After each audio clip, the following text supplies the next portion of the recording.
was formerly a Hollywood executive.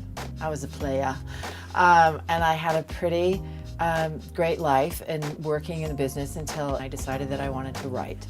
So when I did that, I realized that writing is very isolating. And so as I was trying to discover a way to feed both sides of my personality, a friend suggested to me that I should cook professionally. And I looked at her and thought, that's nuts. Today I'm assembling chocolat pot de cremes, and they are easily the single most ordered dessert on our menu. The important thing about a pot de creme is that it's an equal sort of combination of egg yolks, cream, and chocolate. That's it. And they come out as like one of the most luscious, luxurious, decadent desserts, and people will think that you're a master chef if you put them together. I was always fascinated by food. Loved it. My grandmothers and my mother were phenomenal cooks and entertainers. And from the moment, I could sort of pull a stool up to a sink counter, really, truthfully, I started cooking alongside both my grandmothers and my mother when she wasn't throwing me out of the kitchen because she didn't like me as much as my grandmothers did. And then when I was old enough to be able to, walk down the street alone, I signed up for my first cooking class. Wouldn't that be great if this was the one time that I've made the disaster-proof chocolat pot de cremes and they actually fail? We lived all over the place, and so I was able to have a real sampling of all kinds of international cuisine, and my palate was incredibly sophisticated. I had frog's legs at my 9th birthday party when we were living in Beirut, Lebanon, and I told all my friends it was chicken. That cracks me up to this day. I did. I told everybody it was chicken. It takes a little bit of arm strength, and we're done. It is a contact sport, cooking. I always thought a cook had to be somebody who went to culinary school and had a resume of 10 different restaurants they'd worked at or studied under master chefs, but apparently no one's checking my resume when they hire me.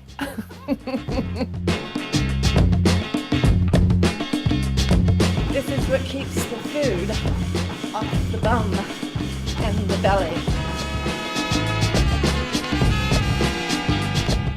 What I really love is the exposure to something new and exciting every time I get the call for a gig. Whether I'm doing a demonstration dinner for 5 ladies that I've flown in from all around the world, or I'm putting on a production for 300 people, it takes me into a completely different world each and every time. And in many ways, I get to bring in this skill set I have, but then I end up doing something totally different each and every time with it.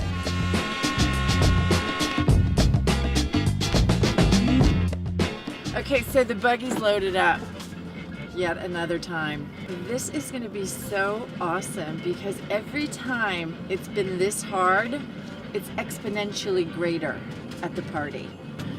So I always figure that's a good sign when I feel this completely and utterly depleted. Swear to God. We are 90 minutes away from having a little liquid courage.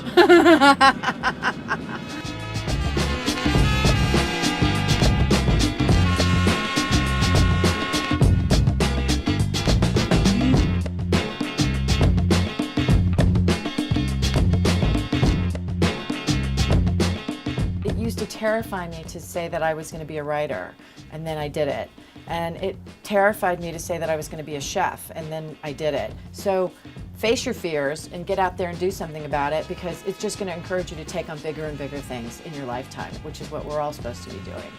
Don't get comfortable.